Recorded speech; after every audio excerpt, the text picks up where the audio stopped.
Alrighty, and we are live. Welcome everybody back to the channel. I appreciate everybody for coming back through. For sure. Very interesting episode that we're gonna have today. Very trippy episode, but Let's we're see. gonna get into the basics first, because we have had a little bit of price action. Let me see. Sweet. So yeah, sitting at almost 1,200 for that T-share price now, a little Damn. over 5 cents on the Hex price. Yeah, because you remember last week we were sitting at just over 900. Yeah. We were talking about on a long term basis. If you wanted to get that max T-share rate by staking long, you're looking a little over $300. Now you're looking at a little bit under $400. So almost a $100 turn in that T-share price just since the last time that we streamed. Yeah, And that's that's that's on wild. that's on the long term basis. If you're staking for the average length time, I mean, you've seen almost a $300 increase in the T-share price since we got on stream last week. So get your positions. This thing, obviously we could see another sell down. Markets, they look like they're ready to pump, but obviously it could always be a fake out for the final leg down. But get your positions because when it takes off, and whether it's at 2 cents, 1 cent, 5 cent, it's not going to be anything compared to where we're going. Facts. So get your positions now before those T shares are simply just unaffordable. This number right here is what I'm really looking at. Almost 100,000 stakers. I've been waiting for it to hit that number for a while now. I think it's going to be a little bit of a launch pad for us going viral. I think 100,000 is a good mark, and once we get there, it'll be, I think that we could start seeing more mass adoption this year and start seeing, heavier turns in this adoption curve, especially with Pulse Chain coming out and the highest of stakes coming out. That's going to be interesting. In a way, I'm almost more excited for the documentary than I am Pulse Chain. Just Oh, to It's like gonna facts. bring see, virality. That's yeah, virality. A hell Yeah. of a lot of traffic, man. Like it's crazy. We thought we were gonna blow up. Now, I mean, wait till that doc hits, bro. Like, yeah. Dude, if that's on the front page of Netflix, dude, top 10? dude, Crazy.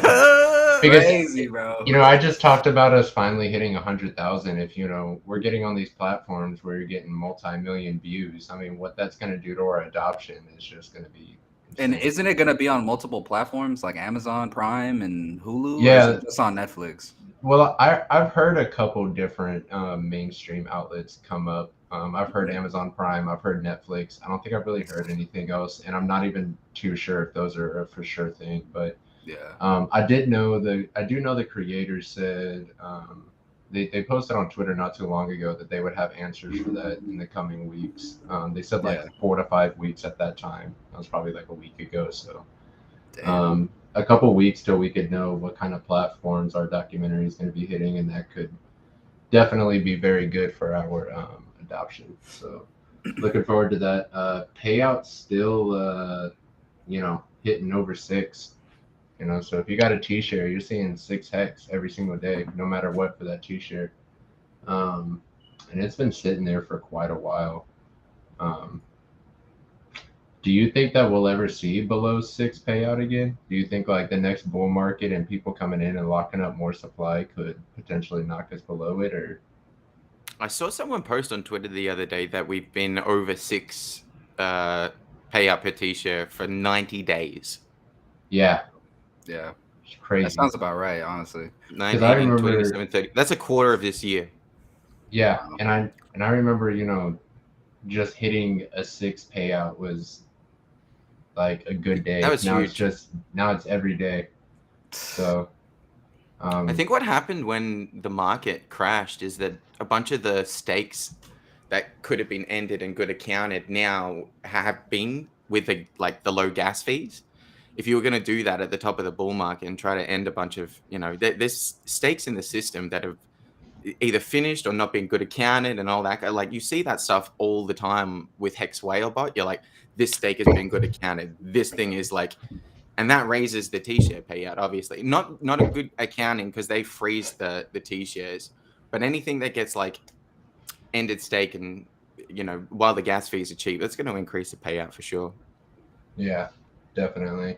But yeah, Hex numbers looking good. Still kind of waiting on Pulse Chain. probably 4 more weeks. That's usually the, or is it 2 more weeks? I don't know what the joke is, but It's both. yeah, we're still waiting on Pulse Chain, and I saw a quote earlier that Richard Hart said it was, if my devs were stupider, we would have already released Pulse Chain. So that kind of stuck with me. I was just like, you know what, I'm just gonna be patient and wait for this thing to be perfect, because knowing Richard and what Pulse Chain brings, I mean the importance of it, he's gonna make sure that it's absolutely perfect. So Pulse Chain is exciting, Pulse X is exciting. Obviously, keep racking up your hex, because in case you forgot, you will get a copy of whatever you have on the new network whenever Pulse Chain does drop. So keep that in mind whenever you're thinking about where you want your positions to be, because I mean, just getting a free copy is, it's not something you want to pass up, especially at these low prices. You can really get a good double. Oh, absolutely. This is a very limited window that you have to double everything. Whatever T-shares you want to get doubled, whatever hex you want to get doubled, like this will go away by the end of the year. You've got really, and probably until the end of the year, to do this whole double game, and then you're never going to have the opportunity to play that double game until there's another fork. And who knows when that's going to come. Like if we're 10 years down the road and we have to refork Pulse Chain because it's already filled up, that's your next shot at a double. So use the next couple of months pretty wisely. Oh yeah. But yeah, let's get into the deep stuff today, because I want to talk about psychedelics. I think more people could benefit from experiences with psychedelics. Now, disclaimer: I don't think everybody should. There's just simply some people that they don't need it. They do just fine without it. And I think it offers an opportunity, but I don't think it's something that everybody should do. So, this is a little bit of a controversial episode for that reason, but I want to talk about it because in my experience, it's done really good things for me. I mean, shit, I literally found Hex on an eighth of shrooms. So, yeah. The amount of times that I've heard that fucking same exact story, man. Like I saw someone post that the other day. Like someone had just tweeted out, "Hey, how did you find out about Hex?" And the response from one of the people was, "Oh, I was in an ayahuasca circle, and some dude told me about Hex in an ayahuasca circle." Like the fuck. It's just crazy, man. Because like you're like on shrooms and you're like sitting there listening to this Richard Hart video, and you swear to God he's on shrooms too. Like, I know he's not, because somebody's asked Richard about his perspective on psychedelics, and he's just personally said it's definitely not something he's ever needed, and he's doing just fine. So absolutely. But it's just so funny because I remember first time watching Richard. He's just got that very gazed look, and he's just so focused on what he's trying to get across. I'm just like, dude, I swear this guy's tripping too. But, I think that to me says, like, we know that Rich is a very intelligent human. Now, I think that psychedelics can open the door to a higher intelligence, or the confrontation with a higher intelligence. So I think that naturally some people are already attuned to that place and that space and that thing without even having to do it or having to be, have the experience themselves. They're already like in that place slightly on their own, just through their own intelligence and through their own mind, because that's all you're really doing when you trip. You're just opening up the doors of your own mind to go inside and really have a look and see what's inside there. So I think Rich is probably slightly naturally attuned to this thing already. We're all attuned to it. Like we're all, being human, we all have a consciousness in our minds. So it just depends how your mind is attuned to that place. And Richard he's very attuned to that place, man. Like definitely. From my own personal experience, like I've been a tripper for 14 years. So I started tripping when I was 17. I'm 31 now. Like my trips led me to Hex. Yeah. I saw like I saw this like giant city, like this golden city. Richard always says that like Hex is the shining city on a hill. It's the only thing that's left that's good, especially in crypto, man. Like everything's just dying and burning and fucking. It's it's trash city out here.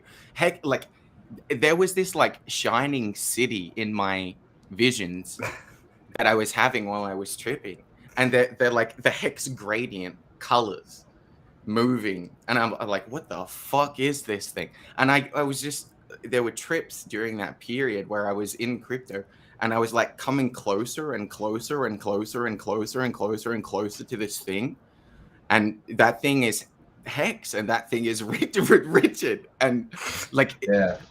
it's insane. Like I found Hex like 6 months before launch, and I know that like all of my trips guided me into this place and this space. Like another little like weirdness, like I helped design the gradient color scheme for Pulse Chain. Mm. And not Oh, not a lot of yeah. people That's not right. a lot of people know remember, that. I remember And, you telling me about that. and I did it while I was tripping balls. Nice. It was like the universe wanted that to be that thing at that point Yeah. in time. I was in Wow. that space at that point in time, and like talking with Richard, talking with Motion Mark, talking with Bree. You can go back into the Pulse Chain Telegram room and look at the conversations during that period of time. Like this is some weird fucking shit, man. Some really weird. There's some really insane shit going on. It's weird to think how it connects, because I think you're right, especially when it comes to Richard. Like, this guy doesn't need to trip. He's literally in the state of tripping all the time. yeah, exactly. He just has so much. He just works with so many different angles, so many different perspectives, that this guy is just, he's already high on life, man. He's already done it all. Absolutely. He's done it all, and he's still doing more, you know. So, you know, for me, you know, it wasn't, for me, it's weird. I don't get a lot of visuals when I take psychedelics. I mostly feel like what I go to them for is just the provided perspective. Like, I feel like it's smoother to think around things that you usually have blockades with, you know, things you usually struggle to think about, things you usually bury. A little bit easier to come to terms with whenever you have a little bit of a altered state of mind, because you have a different perspective on those things as opposed to how you're always thinking about it. And I think that was a big connection for me whenever I found Hex, because it wasn't necessarily like, I mean, it was always the idea that I wanted yield. And so it's easy to think how easy it must be for people to actually hand up their keys, you know, for what they're doing. You know what I mean? Because everybody's out here looking for how they can make money with their money. And so I think a lot of people get trapped into this, they get trapped into, you know, the lending platforms and whatnot. But for me, like, I remember sitting there and thinking like, oh, well, if all these other, you know, because I was talking about this last week, if all these other, you know, Cosmos and whatnot have these like staking yields, I wonder what the highest staking yield is out there. And I just started thinking about these things and just researching, you know, high staking yield or whatever. I somehow ran across Hex, and I started watching videos of Richard Hart. And when you're just in that state of mind, listening to this guy spit straight fucking bars on the track, like, like, it was just like, damn, man, like, this guy knows what he's talking about. And for the first time going through crypto, I don't feel like a lost idiot. Like, you know, the way he explains things are very simple. Facts. I mean, whenever you retire at 23, you would think he knows what the fuck he's talking about. You know, that's facts. Yeah, like, you got no choice but to listen. But it's strange too, because like, I think a lot of people come into these spaces thinking that these other guys know what the fuck they're talking about as well. Facts, yeah. They just fucking don't, man. They don't know what they're talking about. Remember that point when, like, imagine a sacrifice or something, or you're like, someone's like, oh, just throw a little bit of money into this thing. Like, how smart or how intelligent is that person behind the creation of that thing? Like, I think in some ways Richard might be the only one in crypto who knows what the fuck he's talking about. Yeah. Do you listen to anyone else and go, yeah, that dude knows what the fuck he's up? Can you imagine listening to Peter McCormick? Like, Oh my god! My soul, the pain.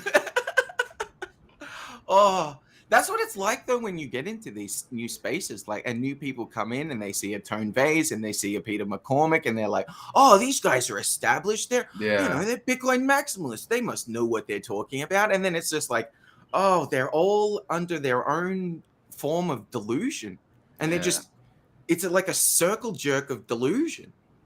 And then Richard's out here and he's like, oh, I see the delusion that's going on here. Like, we're done here. Like the S curve we're at the top. We're going to do something new now. He gets so off on that shit too. When he just sees a bunch of idiots in his face, he's just like, I'm going to eat these guys' lunch today. I swear, bro. He loves the stupidity because he knows how right he is already, and he knows exactly where everything's going already, and so he can talk all the shit he wants. Like, you know, like when you understand these things to the caliber that he does, like, you don't have the need to prove anything to anybody.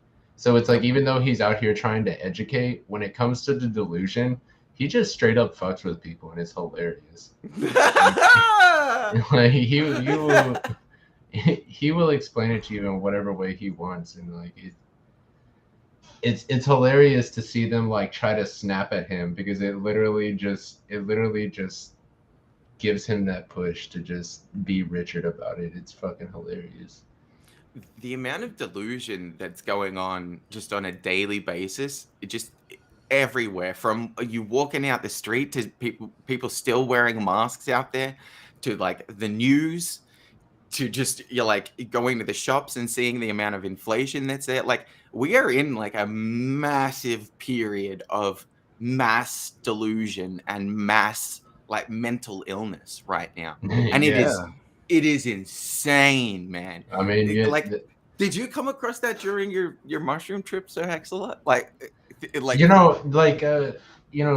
specifically recently, no, but yes, like back in like late 2020, early 2021, when I was tripping a lot, like way too much, and that's why I tell people, you got to, from the start, these are still drugs, and if you have an addictive personality, you need to make sure that you're handling that and you're controlling that in an appropriate way, because I took way too much psychedelics, and I had to just full on stop for a while because I was just doing it way too much. But back then, when I was doing it a lot, like, that's all I was seeing. I mean, there was one day where I ended up having to quarantine, and I ended up in my room on 3 tabs of acid watching an 8-hour documentary on World War II. Yikes! Yikes! And so, you know, this is about the period of time where I figured out I really had to slow down, because, like,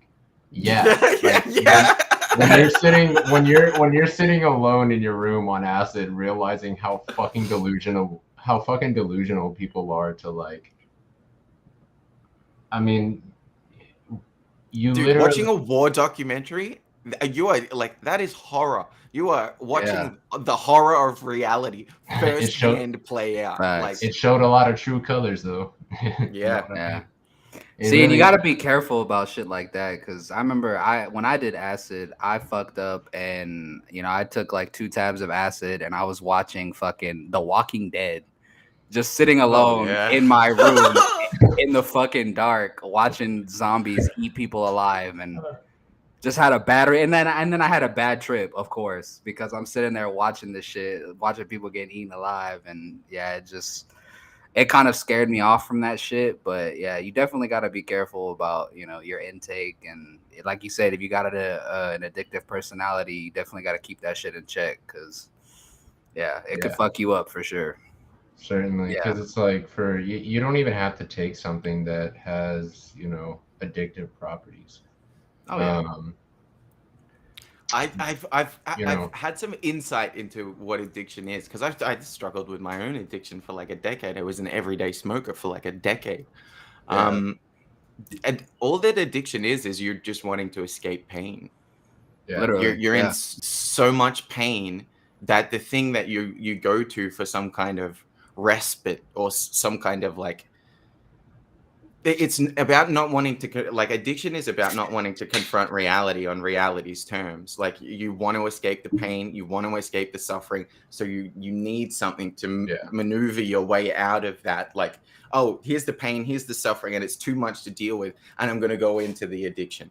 I go into the addiction because it gives me comfort, it gives me some form of solace from just the insane everyday, like, stress, anxiety. You're a slave, you've got to survive, like, all day, every day, in your face, all the time. So part of coming out of your addiction, or part of actually like untangling yourself out of your own addictions, is facing the pain. Like, you have to face the pain. There's no other way to do it. You have to face the pain of your own suffering. And when you can start doing that, facts. We always run away from things, man. Like, this society is like instant gratification. Like, I need my Twitter now. I need to hit that Instagram thing now. I need to do this now. Like, it all has to happen now. And in doing that, like, there's so many things that we push to the side. We push taking care of our health. We push taking care of our family, our friends, all that kind of stuff. And that's painful. And like, there's so much pain that's inbuilt into this system purposefully, to fuck with your mind, and to keep you from really figuring out what this is and what the game is and how to free yourself and how to be free. Like, addiction is a bitch, man, but it is also like once you're out of it and once you're past it, it's a beautiful learning experience. It might be like really intense and you might struggle with it for a long time, and it might be hard to deal with and painful, and it might affect the people around you, but man, once you get free of that shit, and you can get free of that shit, like, I'm so glad I went through all of that shit, because it made me into a fucking man. Like, it really made me into a fucking man. Like, absolutely. I feel like a fucking man, for the, the first time, really, in the last 2 or 3 years, and especially after finding Hex and going on this journey of like financial freedom and freeing yourself at almost like every level, spiritually, mentally, physically. Like, I lost like a fucking 100 pounds in the last 2 or 3 years. I did that. I freed myself financially. I've like conquered my demons. I've conquered my addictions. Like, this is the place. If you were gonna be free, or you're gonna find your freedom, it's gonna be here with Richard and Hex and this ecosystem. And I think especially for the male psyche, we tend to pride ourselves on how we handle a lot of our external battles. But we don't really think about how we're handling our internal battles. And that's exactly why I, coming into this stream, I hit on the fact that, making sure that because I think in general, doing psychedelics should come from a place of peace. It shouldn't come from a place of trying to escape. Yeah, if you're trying to escape something, that's not a good reason to experience, and it could also affect your experience. So let's go into that. What are some things that can affect, how good or how bad a psychedelic experience might be? How much you're doing it obviously can affect how you're doing it, how your brain's taking it in. The more you do it, the more you're changing your brain chemistry. That could have some effects. And then also, what's your current state of mind? Are you going through a lot of stressful things? Are you going through breakups? Did you lose your job? Have you lost somebody close in your family? Have some other tragic events, taken place? Those kinds of things can affect a psychedelic experience massively. But also, I would point out some of the good reasons. Maybe you just got a new job. Maybe you did something that you succeeded at. Maybe you're kind of caught up on something and you're not 100% sure how to think about it, and you're looking for some extra perspective. I mean, these are some good reasons to try psychedelics, And it's also, for me personally, I feel like most times I've taken psychedelics, I didn't even plan on it. Like, it just kind of happened, and that's the weird thing about most of my trips. And whenever I was doing it a lot, I kind of got away from that. But like whenever it's spaced out and I'm not really focused on doing it a lot, it's literally something that just happens on a whim, and it's the craziest thing because you like if you haven't done them in a while, but you know what it's like to trip. Whenever it just happens and you're tripping and you think about how the trip came to you on that day, it's weird because you almost feel like you're tripping before you ever even started tripping. Because you know what's coming in your mind. You already know that you're like, oh yeah, I'm gonna do that thing, and then it starts to like the process has already started. Like it's like a placebo effect almost. It's like yeah, I'm just gonna I'm getting the waters ready for you. Yeah, like I just had a trip, but I'm not like I treat it very much like this is a learning thing for me. I'm going to go into it with not necessarily any questions or anything like that. And you can have questions about stuff. That's totally fine. Setting some intentions for yourself before you go into these things sometimes helps. But I go into it to confront my own fucking bullshit. I go into it to be like, okay, where are the parts of me that are clinging to just absolute nonsense? What am I not facing about myself? What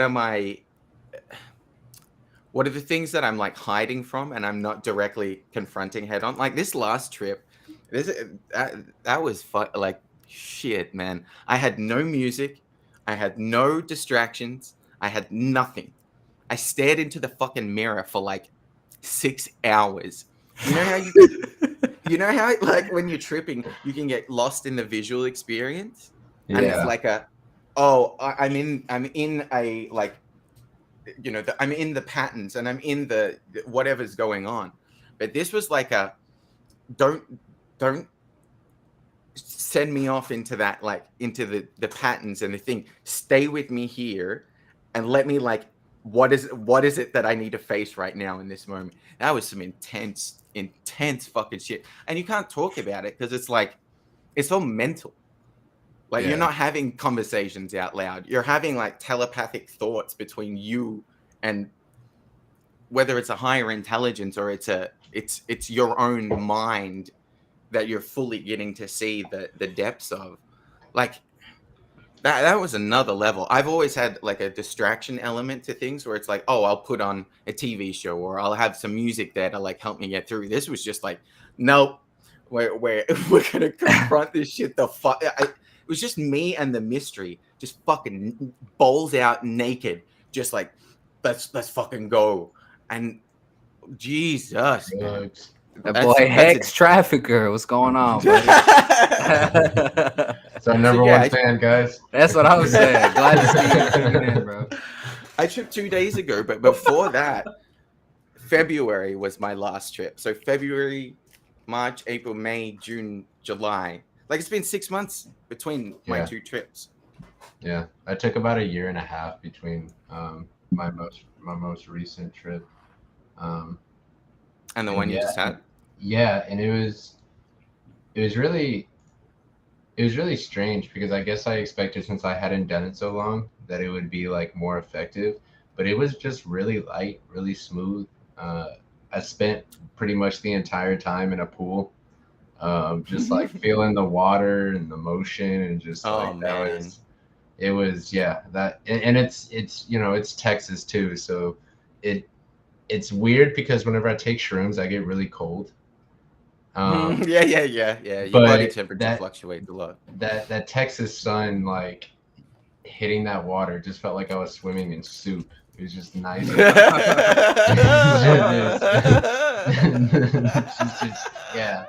It was really nice. And like I said, it's just like it's one of those ones because that like I explained on my last stream, I've been through a lot this past year, so just.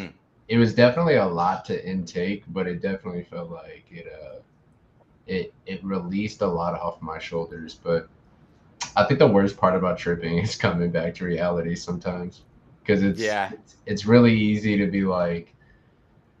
be in that state of mind where you're finally you just get to lay it all down and just chill out for a second, and but then when you come back to reality, you got to pick it back up. You got to face it. So that's that's another part of that addiction element. If you're doing it to get away from something, you're gonna spend a lot of time in a realm that you're not comfortable with, because you're gonna end up tripping all the time. Mm-hmm. Yeah. So just from my own experience, addiction is not a reason, or trying to get away or run away from something. It's not a reason to take psychedelics. I think it should be. You should understand that it's got to come from a place, and especially just how it is too. The come ups are not always comfortable. And so if you're not comfortable in your own mind and you don't know how to settle yourself into the trip, that's something that could also affect the entire experience. Because I've definitely had like trips where it's really difficult to try to find that comfort place, especially on the come up. You can find your body will just do a lot of uncomfortable things trying to A lot of twitching, a lot of moving, a lot of like yeah. energy blockages that you have to like wiggle out of, and like the body element, it can definitely, like, if you're not somebody that's used to being in a psychoactive state, like for me personally, I'm glad I had years of smoking weed before I ever tripped. Because I can't imagine like not having those lower stages of psychoactive experiences, because it would just be a lot trying to understand what your brain is doing.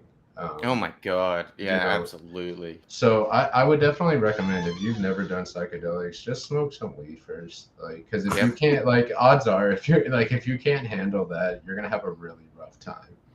I would say as well, like we don't really have access to them here. You guys definitely have more access to them over where you are. But like, try an edible. If you're really serious about tripping, go and have a strong edible.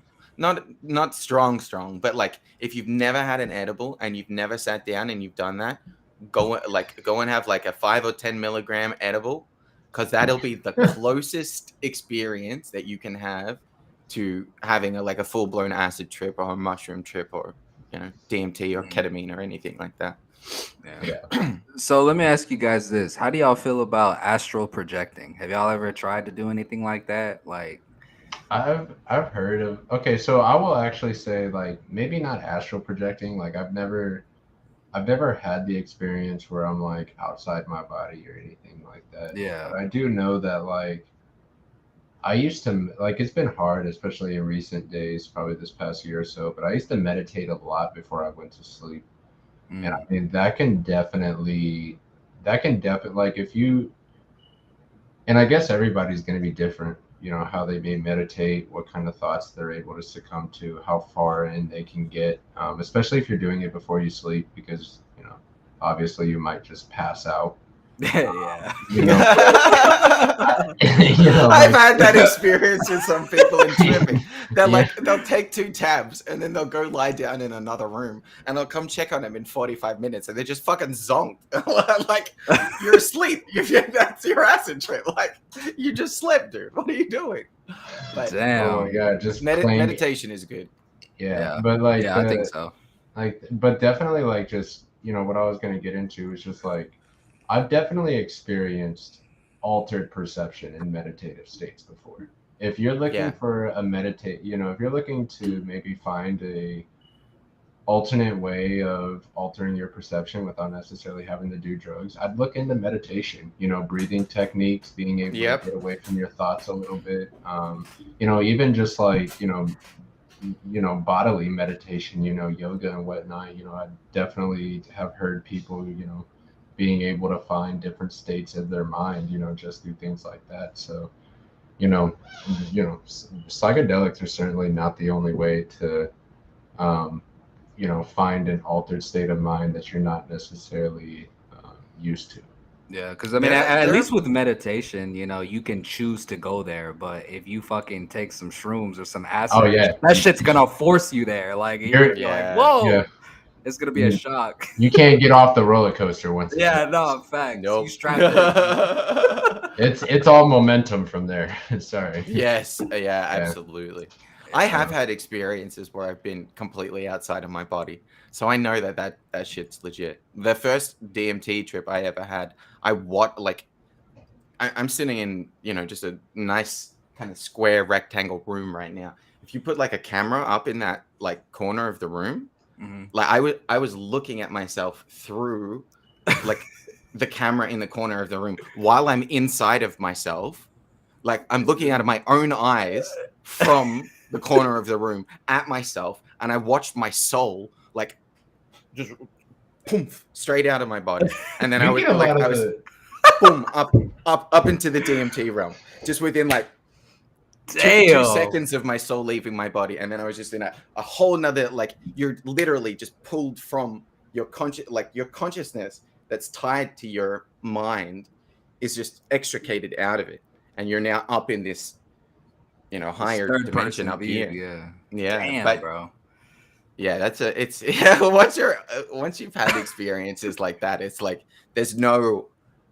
Yeah, there's like no coming back from that. There's no coming back. Like I've been in the walls, I've been in the floors, looking at myself, literally. It's funny, but it's like man. When you're having the experience, man, it is terrifying. You're like, what the fuck am I doing here? Why is my perception moved from inside of my head, and now I'm looking at myself from inside the floor? I'm a fucking wall. Yeah. Wow.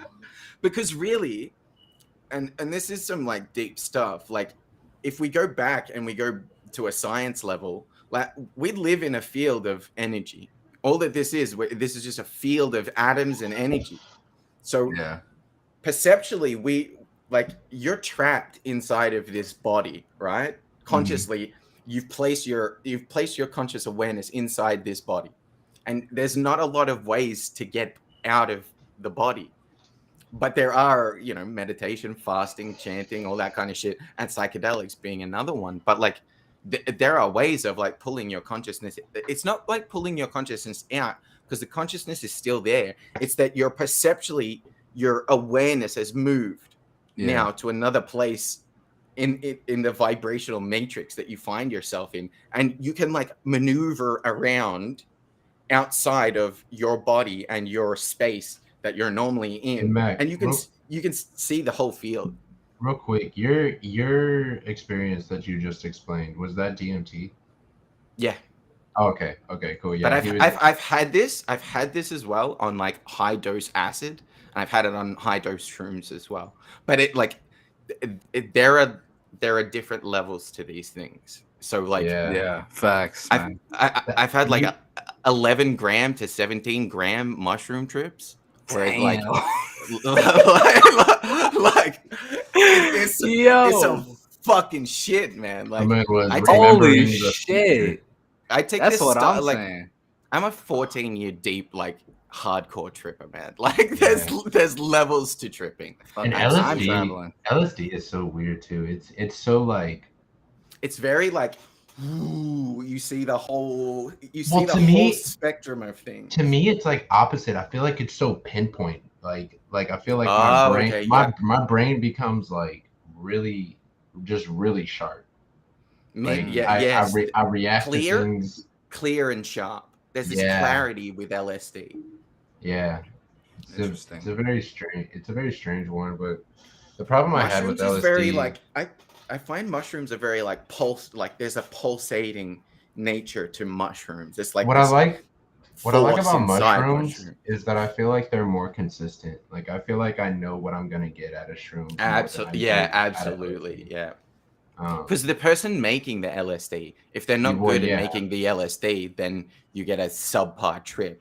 There's acid that I've had that's comparable to shrooms, but shrooms is a very like, if you've got a good strong batch and you've got a decent Bitfinesse would be able to speak to this more because I've never grown shrooms, but like if you get a good strain and they're not old, they're freshly dried, and it like that's one of the most fucking potent psychedelics that you can have outside of DMT, obviously. But acid it can be very hit or miss depending on who you're getting it from, how old it is, what the quality of it is, who made it. There's a lot of factors there.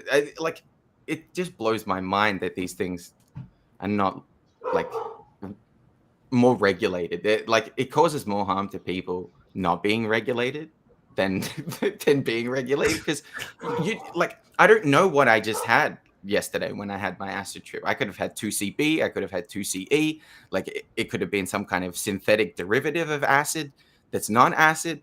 I didn't know the strength of it. I had to kind of guess what the strength of it was. And these are all like factors that are completely outside of your control. When you just have some shrooms, it's like, oh yeah, I can just weigh 5 grams up or 3 grams or 2 grams or whatever I want, and I'll kind of know where I'm going to be ballpark wise with that. It's more. I think the most fun thing I've ever done on acid was look at like really bizarre genres of music. Like there is 2 specific ones that I remember. Like my roommate at the time showed me these like I can't remember where they're from, but they're literally just like these mountain dudes with these like man-made tube instruments. This motherfucker got on swim shorts, bro. Did you see him walk away? Nah, I'm just joking. Living his best life. That's what I was saying. I'm jealous, bro. I'm jealous. Man's that shit's crazy, man. I mean, honestly, I would definitely be more open to like actually trying shrooms, like microdosing, of course. But I feel like since my first time really trying psychedelics, I had a fucking terrible experience. So I'm kind of like put off by the whole thing.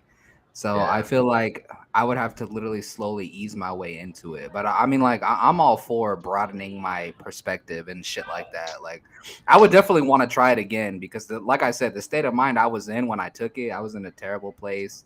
And I was alone in my room in the dark watching the fucking Walking Dead. Like, who the fuck does that? You gotta watch like The Waterboy or like. That's what I'm saying. Some funny ass shit. Like, watch some cartoons or something. Yeah, watch cartoons. Adventure Time's super cool. Rick and Morty. all that, like, dude, they're fantastic to watch. And it's kind of weird too, but I always thought like anime was really cool, and I also always thought like specifically blood in anime, the way it looked on it, like that shit is crazy. I watched Attack on Titan on fucking acid. No, you tripping? That shit's too. Dude, that shit was great. Hell no, bro. I don't know. Also, Dexter. I'm not sure if anybody's ever watched Dexter. Yeah, that one's really good. Dexter could be good. I feel like. I don't know. I feel like I gotta be around people too. Like I feel like I can't be by myself. At least for the beginning. Like for trying it out, definitely not. I gotta have people with me, for sure. So yeah, I'm so hardcore. I've gone the complete opposite route of that now. I used to in my early days. I used to trip with like groups of people. But what happens when you're tripping with groups of people? And people don't understand this because they don't really understand what's going on. Like your consciousness blends into the environment that you're in. Like I think tripping with one other person is good because it's like it's a lot easier to blend. Tripping with a sitter? Yeah, because I think like a sitter that's not tripping. Yeah, because it's like for like I like tripping would just like.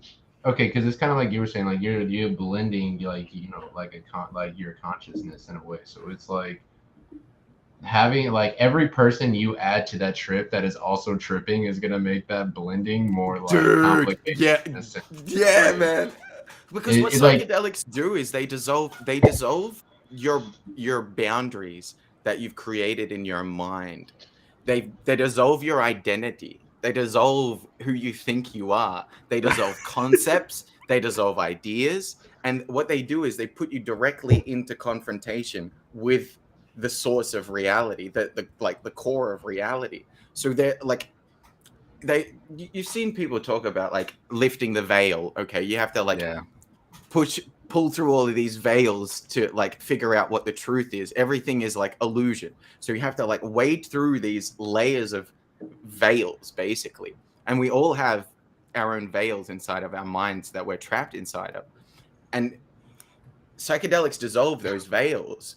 But when you're like 5 people in a room and you're all working through your separate veils in your minds, and then you're blending your consciousnesses together. I've had experiences where I've been in a room with 3 people and it was like a vortex between the 3 of our minds, and we're just watching this like huge like fractal wave of energy that is our minds, like the energy that's inside your minds, just like coalesce into the middle of the room, and then you're looking at these people and they're like, what the fuck is going on? Like, and then I'm looking at them and they're looking at me and we're like, what the fuck is this experience? So like I've had these things happen where like you can get down to base reality between two people. Like if there's no boundaries in your mind, you blend into one. Like you literally your consciousnesses blend into one singular thing. And then when the trip goes away, you go back into your form. I used to trip with my ex-girlfriend, and when there's literally no barriers, because like we're together, we're fucking. So there's no barriers. There's no barriers. There's nothing. It's like, oh, this is all open field. Like you can do whatever you want. Let's fuck. Let's like every single position, every single direction, every single way. It's just like it's just this like unity of like, oh, like it's like. Do you know what a toroidal field is? No. What? Quickly, can you get an image up just on your thing here? Just Google search toroidal field. Yeah. What's it? How do you spell that? TORODIAL field. TORODIAL field. Bro, Mac, it sounds like you be on some good shit, bro. I feel like everybody in this chat needs something you got, bro. Okay, yeah. I know See that one that says you? That one that says you. 5, 1, 2, 3, 4, 5, 6 from it. Yeah. That's where you are. You're that point of awareness inside this field. And when you like take a psychedelic, imagine 2 toroidal fields merge into one toroidal field. So we're all our own little. That's an entire universe. If you look at that top down, that's a fractal.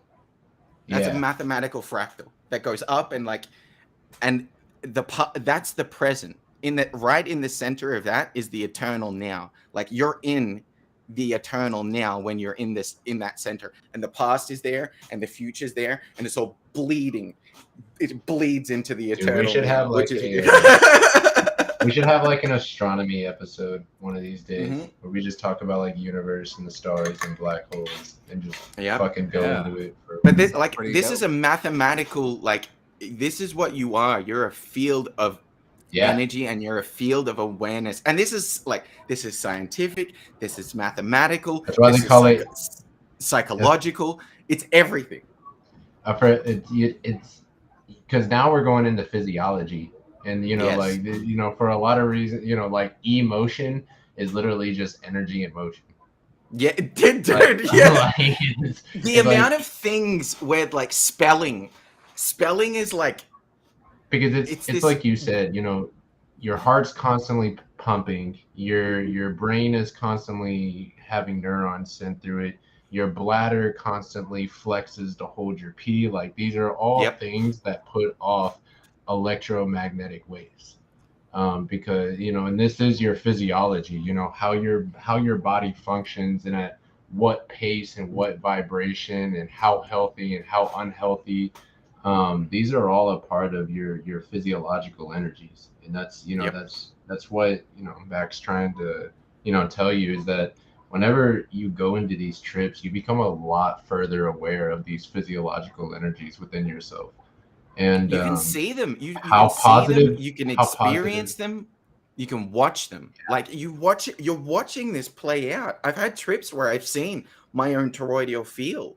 And it's like, oh, I'm in the center of the field. Like, think about that. That's where your perception is. It's locked in there permanently until you do something to change your perception. And then you can move around the entirety of the toroidal field and look at everything it's like an infinite like jewel. This like jewel that's like moving, and it's an energy thing. And you just move around the perceptual like nature of the toroidal field. Like tripping we do not understand what tripping is. No. I don't think that anyone understands what this thing is.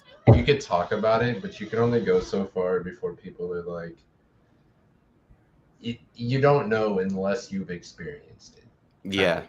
And it's almost hard to believe unless you've experienced it. And everybody It's experiences it in different ways too. So even sometimes then explaining it, you know, two different people might explain it in two different ways. Yeah.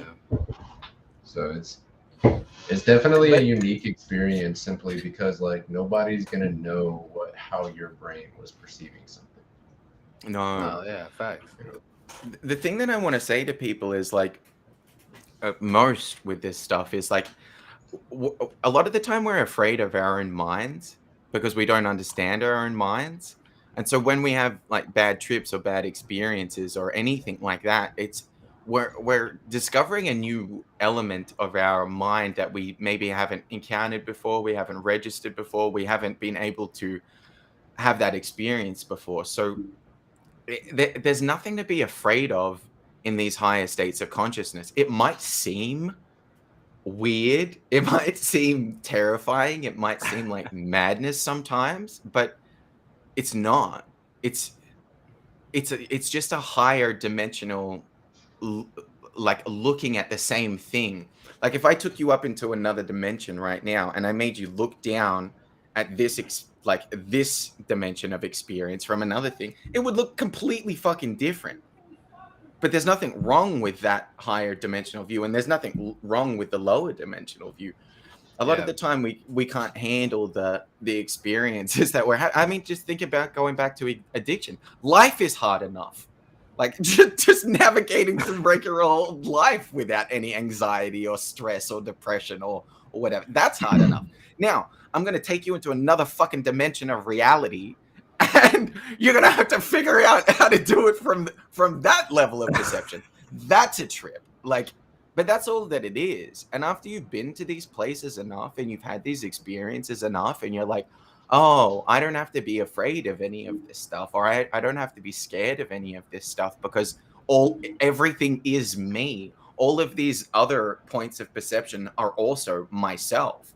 Like it's this weird, like if you are your toroidal field, you're all the points of perception in the toroidal field as well. Like Yeah. you're everything inside of that, in and out of that field. So just moving to another point on it or seeing things from another perspective, it can be very liberating. It can also be very terrifying and very Yeah. confronting, and not everyone's ready for that. These are not higher dimensional consciousness is I mean, not for everyone. if you're somebody that likes to chill in your own comfort zone, then I would recommend waiting till you're able to get out of your comfort zone to try psychedelics because it's going to take you out of it whether you're ready or not. I mean, it's just kind of and like he said, you know, that can be a very liberating and free feeling. But for a lot of people who just, you know, for whatever reason, like being in their own comfort zones, you know, no matter what, it can be very uncomfortable because at that point, you know, your brain's not going to really allow you to resort back to whatever mechanisms allow you to stay in that comfort zone. It's going to take Yeah, you out of it, absolutely. whether you're okay with that or not. You know, Yeah. Your brain's going to do what it's going to do once those you know, those different chemicals are in there, you know, playing with it. So you know, that's always something to think about, you know, going into you know, psychedelics. But you know, another thing I wanted to go into today was I want to talk about these things because I feel like they're not talked about enough. Like, why is it that we took these drugs for thousands of years for all types of, you know, cultural and religious reasons, and then all of a sudden they just start getting banned across the world, you know, for the past 100 years or so? Like, and I think that's for very good reason. I mean, at the end of the day, your governments, your governments cannot manipulate a population of mentally healthy people. So if they can take away Correct. options to help you with that mental stability, they will. And I think that was exactly what they did with psychedelics. Facts. You know, Absolutely. especially when you look at what is legal, and what they're willing to hand you versus, you know, some of these much more natural options with maybe a few extra psychoactive effects to them. Like,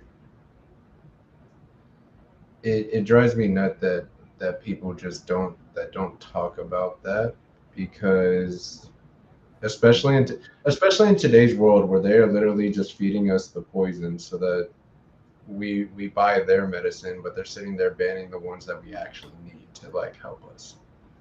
I You think a know? lot of Western medicine is actually pretty fucking weak.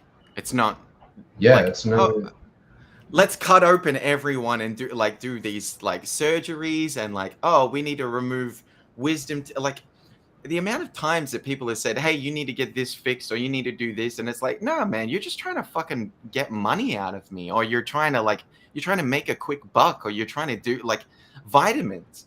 Like, what the fuck are vitamins? Why are the vitamins in our fucking food? Why is everything processed? Why is everything like so disconnected from source, plant wise? Like, there's a lot Because of all of things. If it's you to go, fuck with the population's head. Like yep, it's literally to remove your ability to not only to cope with certain things, but to understand certain things, grow from certain things. Like there's a lot of things that you can do to a person's head just by removing certain chemicals that they usually would get under yep, under a normal set of circumstances. And like you mentioned, you see it in our food, you see it in our medicines, you see it in the things that they put into people's hands. I mean, like I simply don't understand how you could sit here and criminalize people for shrooms, but you're gonna let people get on TV and literally like advertise, vapes to, younger generations. mm, You know what I mean? So it's kind of insane to look at something like that because it's like they will put they will put things in your hands that are just way worse for you, and then the things that could, not saying they would be, but could be more beneficial to you, just aren't even an option. Like that's just yes, far too convenient, yep. you know.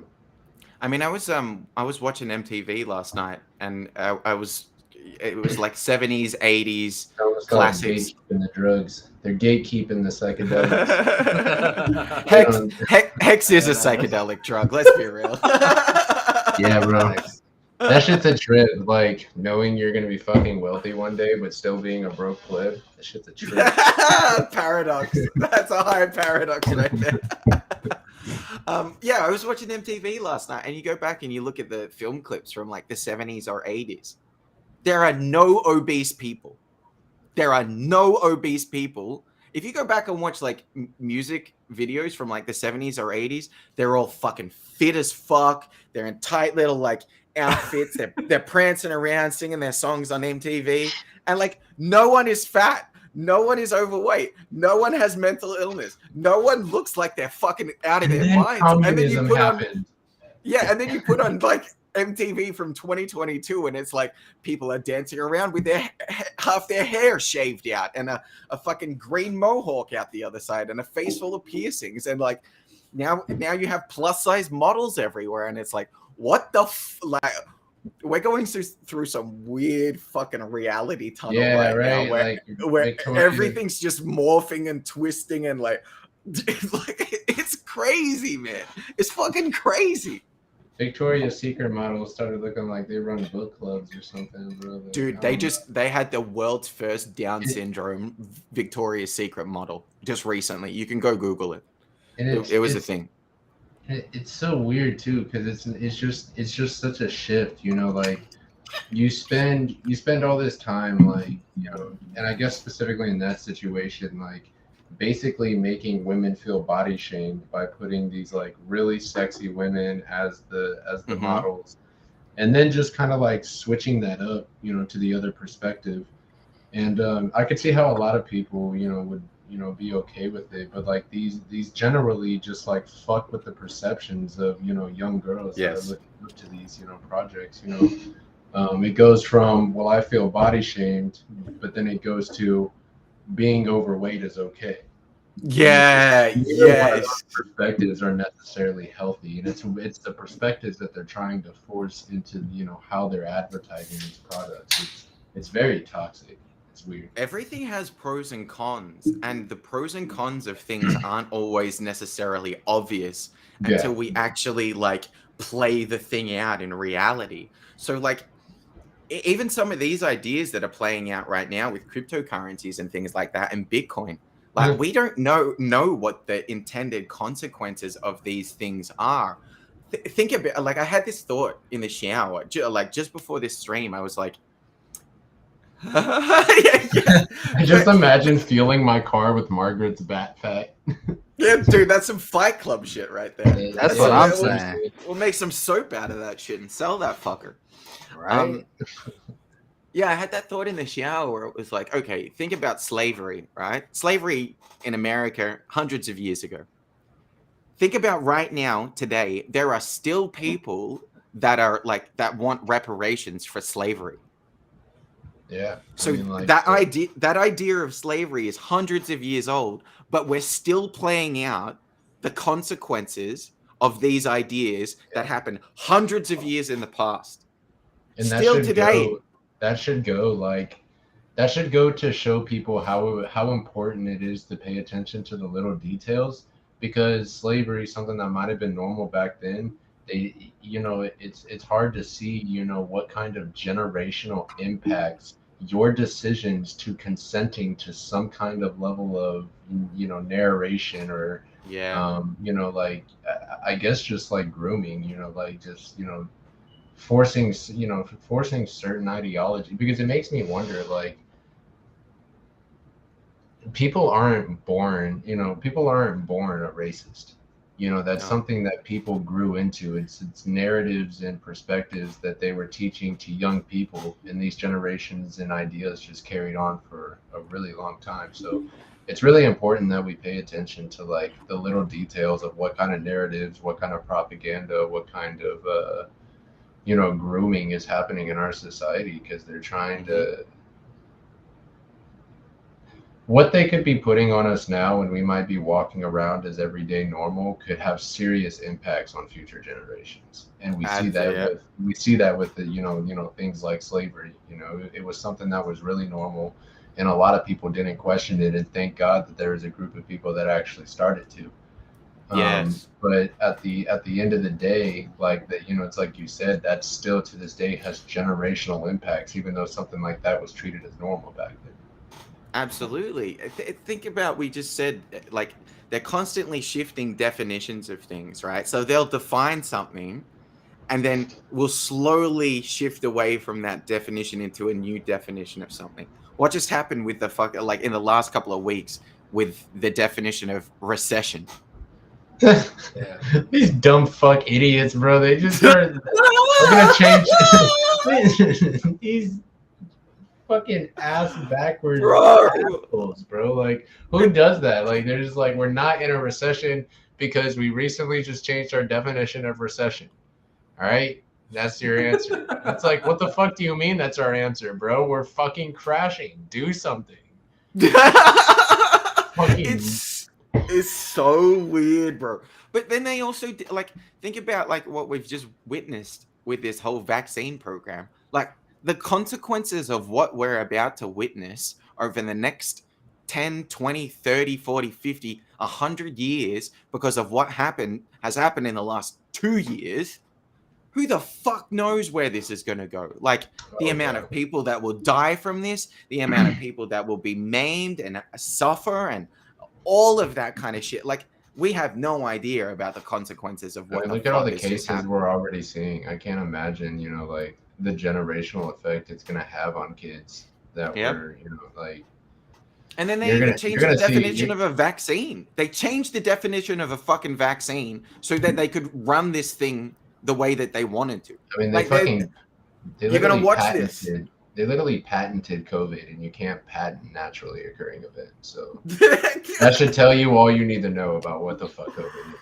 Well, I mean, it's all really profiteering, man. Like, if they can get money out of you, they're gonna keep fucking doing it, and you're gonna just sit right there and just keep handing them your money. Like, yeah, I need this. Like, keep giving it to me, bro, because I need it. You told me I needed it, so I need it.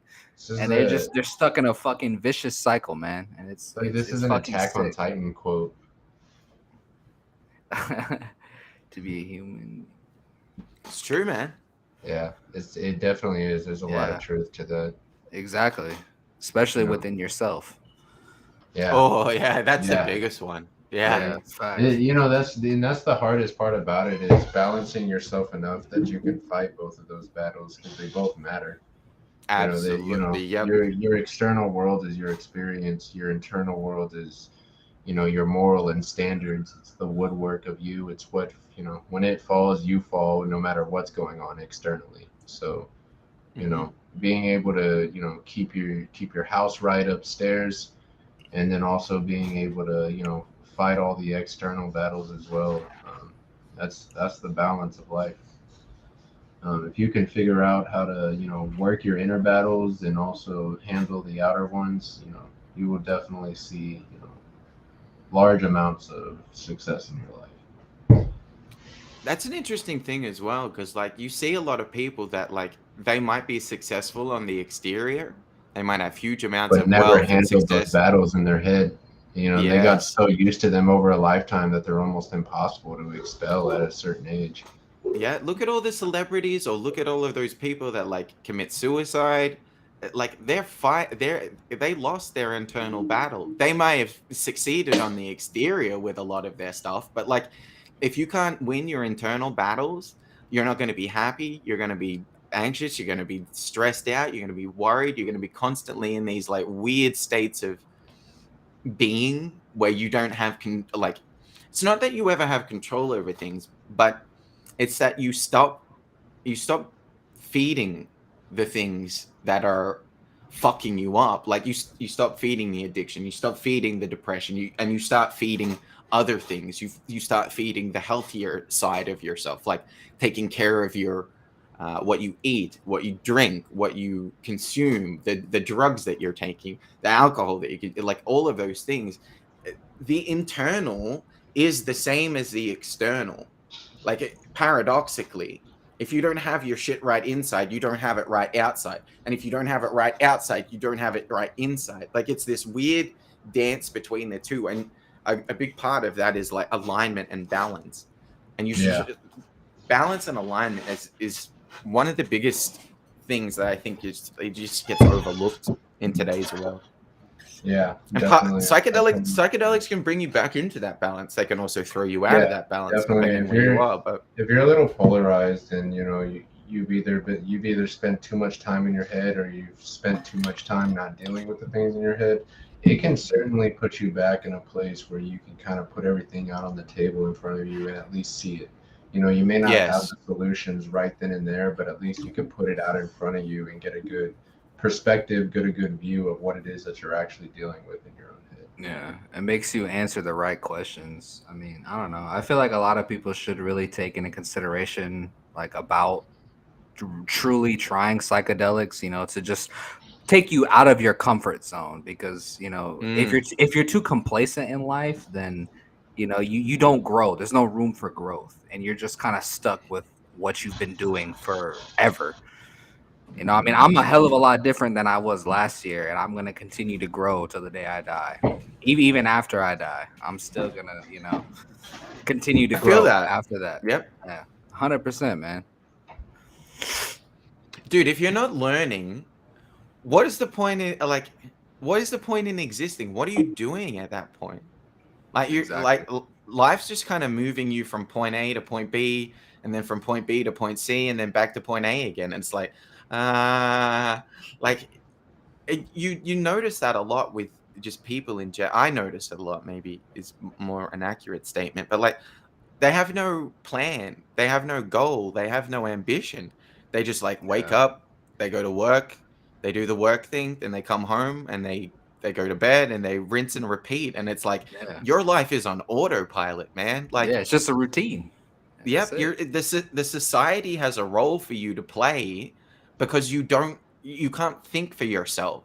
You can't learn for yourself. You can't grow for yourself. You've given that up to a higher, whatever it is, authority over you, your work, the government, whatever. Like, and they'll force you into a fucking existence, man. They will force you into your 9 to 5 job, your little like this is your Yeah. role in the whole grand thing if you're Yeah. not paying attention.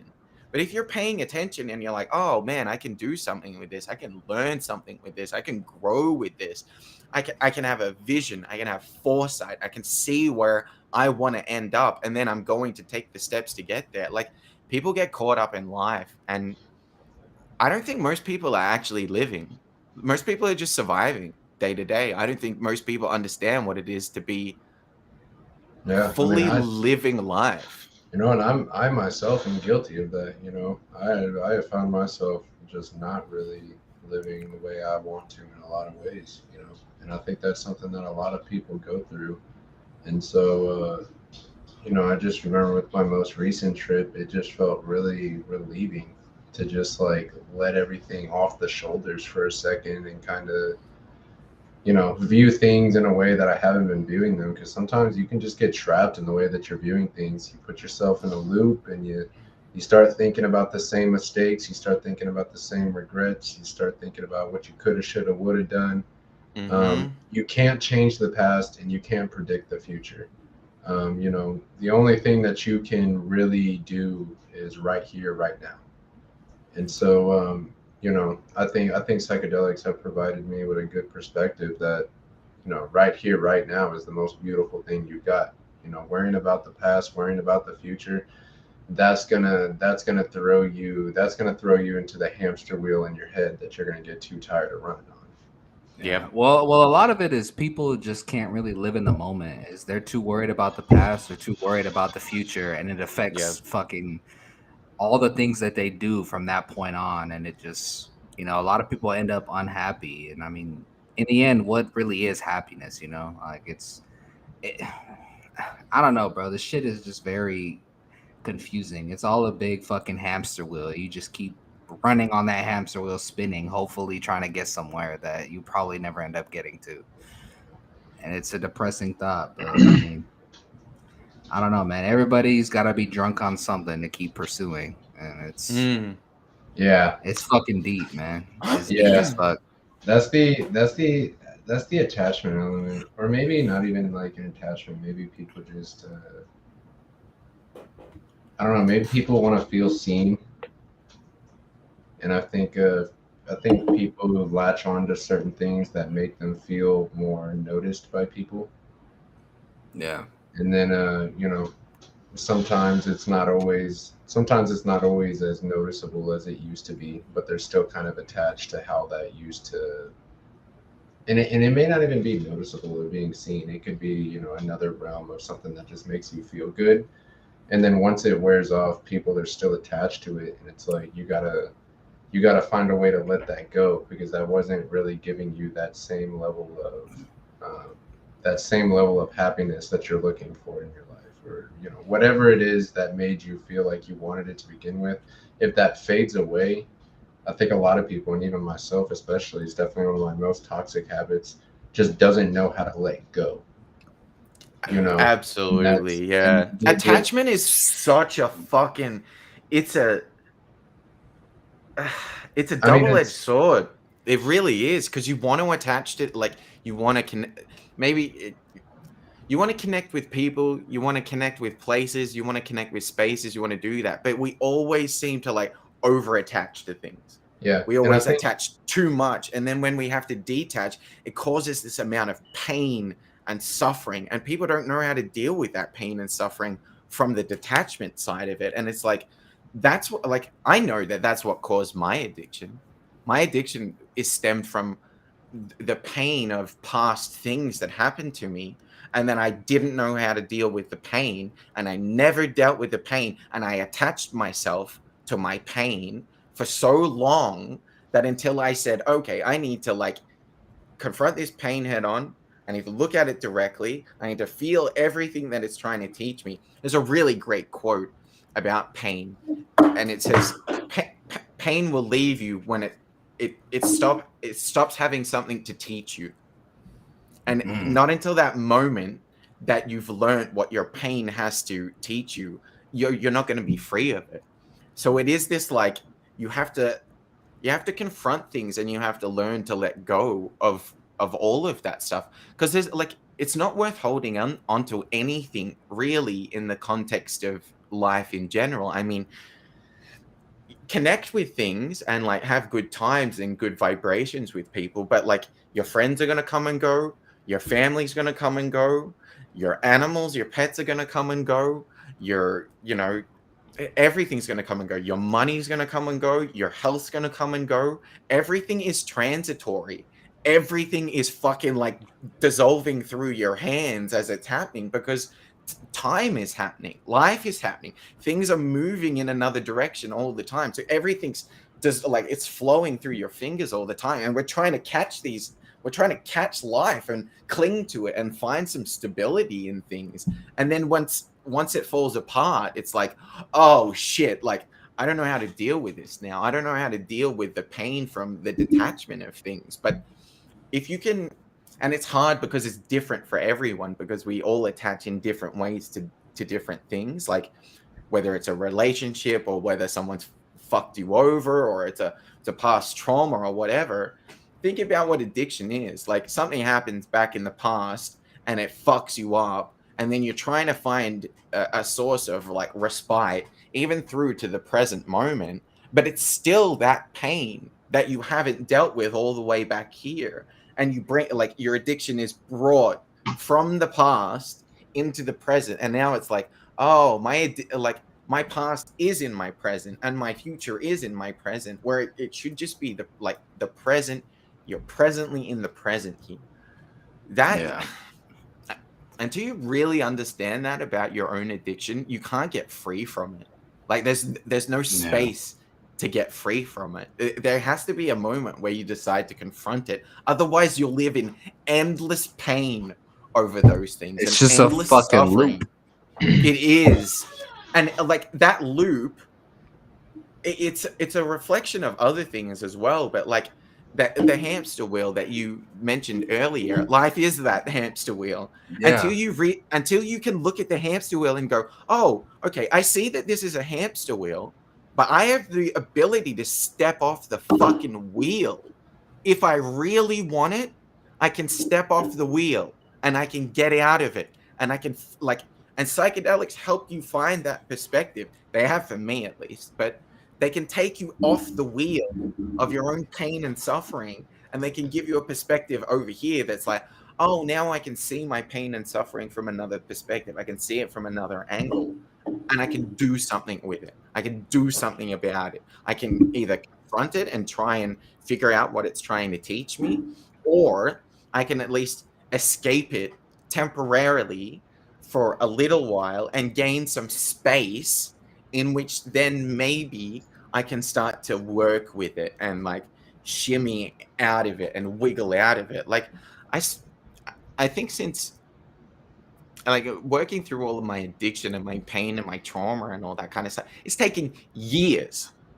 This is not something that's like, oh yeah, I'll just stop doing this thing. Or yeah, I'll just stop. Like I had to go on a journey of like massive weight loss to get out of that, like that pattern of addiction to just, not eating well, not doing that. Like that took years to do that.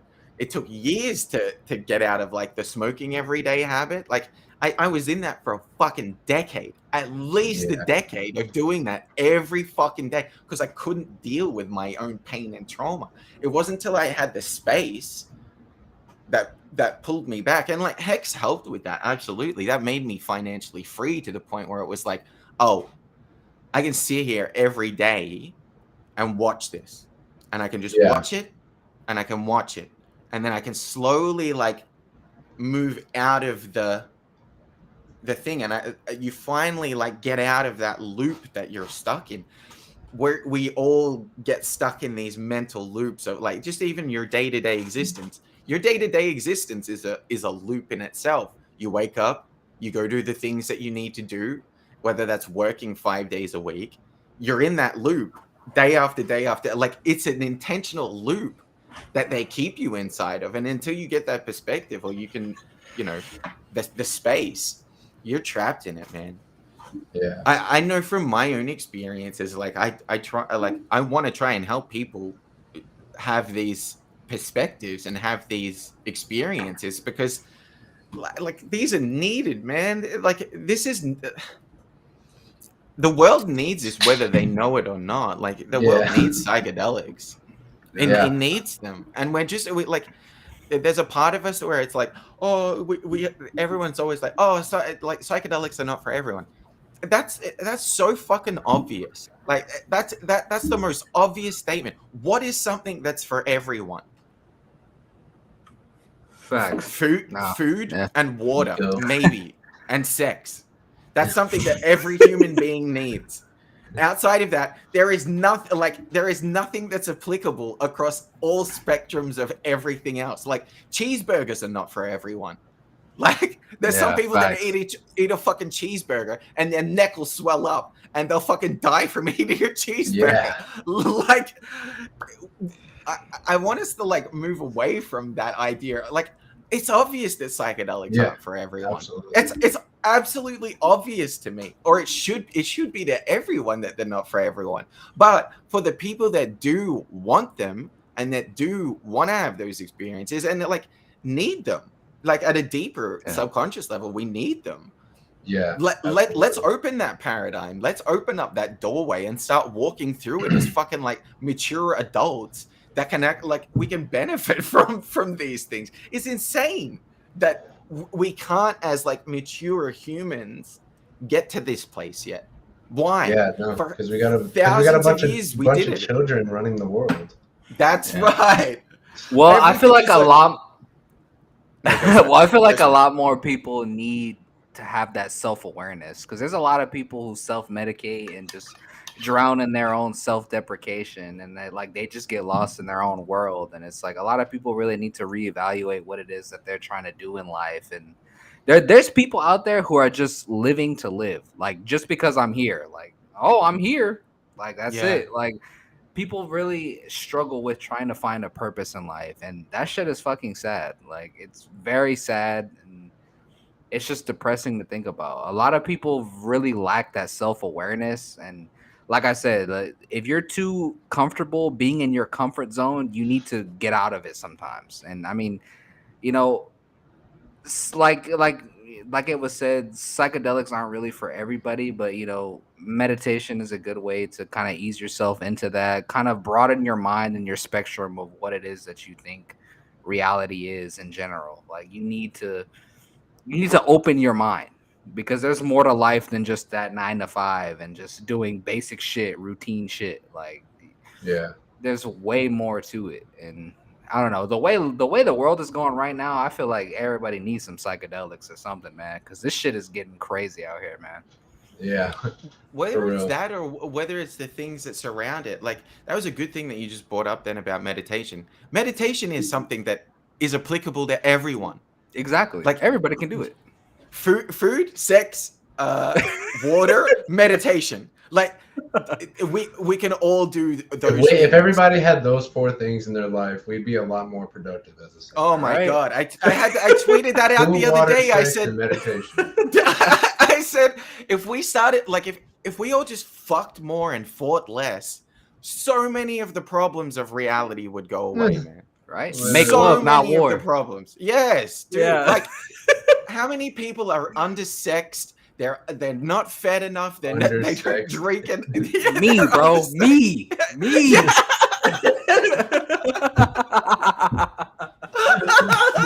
Right here, I'm an example of that shit, bro. My boy's in pain over here, guys. My boy is in pain. Someone come alleviate the pain. Please. I'm here. This just turned into a fucking OnlyFans page. Oh man, but it's so true, man. Human intimacy, like the fact that we can't we make all of this shit so fucking weird, like, and the people that like rule over us, like it's like a parental authority that's like, yeah, you can do this, and no, this is not safe for you, so I'm gonna make this so that you can't do this, and then like, how the fuck did you get to decide all of that? You dumb fucks. Because we gave up our power. That's why. That's right. That's absolutely. That's literally why. Yep. We're like, fuck it. I don't want to make the decision, so you make the decision. Like that's pretty much it, man. I think the only time that this doesn't hold up is like small towns. Head ass. If fat bitches hit you up, you're hey. I am all for the BBWs, my brother. Dude, there is nothing wrong with a thick beautiful bitch. woman. Yeah, there is facts. I'm all for the BBWs, man. I'm all for it. Ain't nothing wrong with it.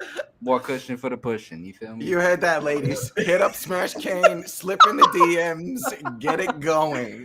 This guy. Hey, I appreciate the shout out, Mac. Make sure to retweet that on Twitter, man. No. Absolutely, man. This guy. That was a banger tweet. Post his phone number and shit. Head ass. Oh, that shit is dumb.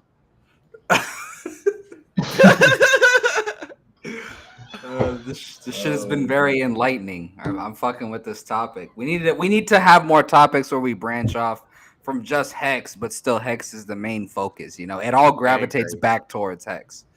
Yeah. No matter what the fuck we talk about, we still end up at the end of the stream or at the end of the day talking about Hex. Like, regardless of what the fuck we're talking about, get into Hex. Like, if you're not in it, who said it one time, but someone said all roads lead back to Hex. Literally, like, if you get yourself financially free, everything else takes care of itself. It all opens up for you. Everything else takes fucking care of itself, man. Psychedelics, buy Hex.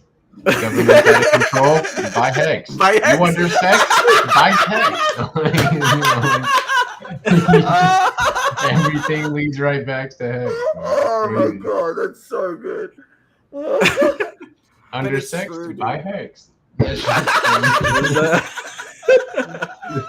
should be the slogan. Fuck, somebody tweet that shit to Richard right now. And maybe what'll happen. Maybe what'll happen is, since we talk about Hex, maybe how undersexed we are becomes directly correlated with the price. As the price goes up, the more undersexed we become. Oh, that's so good. That's so good. Mate, I don't know how much longer you guys want to go, but like all roads lead back to Hex. I think we've come full circle. I think so. I mean, there's, like I said, I mean, till we're waiting on Pulse Chain and things like that. I mean, when all that stuff hits, we're gonna have so much shit to talk about. But you know, right now, waiting on the governments to stop raising interest rates so that risk on assets are back in the game. You know, this is pretty much all we got. Just looking at the price, looking at the T-shares, make sure you're increasing your positions, make sure you're getting those copies, and get a good trip in. Let it go and relax until the bull market comes back. Yep. Anything else you guys want to add? That's all you can do, man. Just like if you're worried about anything or you want a trip and you don't know what you need to do, or you're worried about shit, like hit my DMs. Like, I want to help people. I want to educate you. I have 14 years of experience with these things. I think I have more experience with these things than most people in the fucking world have than all of this stuff. So I am here as a resource. Use me as a resource. Anything that you know, education-wise, hit me up. Come find me. And then, let's literally start shifting the paradigm into a fucking healthier world. Yeah, absolutely. And as for one T-share, I've got this pulled up for you right here, Human Hex Trafficker. We're sitting at about 1175, and that's the baseline. So if you have 1175 to invest, you're going to get that one T-share, even if you stake for 1 day. But if you use the time preference and you stake for at least 10 years, you're going to get the max T-share rate, which is about triple. So you can almost cut that into a third. You're looking at a little under $400 for a T-share if you stake for at least 10 years right now. So that gives you a good idea of what you're looking at there. But Alex, anything you want to say to finish up? I mean, not much, man. I mean, any stake I throw in now, I'm throwing that shit in for like 15 years just to get that max stake and the bonus stake and everything. I mean, like was said earlier, I mean, there's gonna be a fucking copy when Pulse Chain releases. So, I mean, in the mainstream of things, like, why not? It's free fucking money at that point, you know? Like, literally. If you're not in it, what are you doing? Like, at this point, it's crazy, honestly. Yeah, it's literally crazy. It's insane. But yeah, man, I think that's all we're gonna get to tonight. I think my headset's about to die anyway, so it's actually pretty good timing. But yeah, it was a good episode. I'm gonna do some thinking on what I'd like to talk about next week, but I definitely want to try to get on every week. And you guys are always welcome if you've got some time to spare. And For sure. Absolutely. sweet guys, we'll go ahead and wrap this up. You guys can follow all of us on Twitter at these names that we have here. But yeah, guys, I'm gonna go ahead and wrap this up. It was good talking to you, gentlemen. We got a good hour and a half in, so I think it's a good time. Awesome, man. I appreciate you letting us come on and just fucking shoot the shit. Just talk Same, about brother. random shit and just vent our weeks. I mean, I just spent 11 hours at work today and just made bullshit money. Like, Damn. yeah, I'm fucking tired of it, bro. I'm ready for this fucking bull market to start, bro. I've been waiting for this shit. I've been in here almost like a year and a half and some change, something like that. Yeah. So I've definitely experienced the ups and the downs, and I mean I'm fucking here for the long run. Like I got several 15-year stakes. I'm here for it, man. I'm ready for it. I appreciate all the community and everything like that. You guys are great. You guys are awesome, and thanks everybody for tuning in. Straight up, appreciate y'all. All right, boys. Y'all have a wonderful night. Hey, you too, bro. man. Peace, guys. Right. Hey, peace out, Mac. Peace out, brother.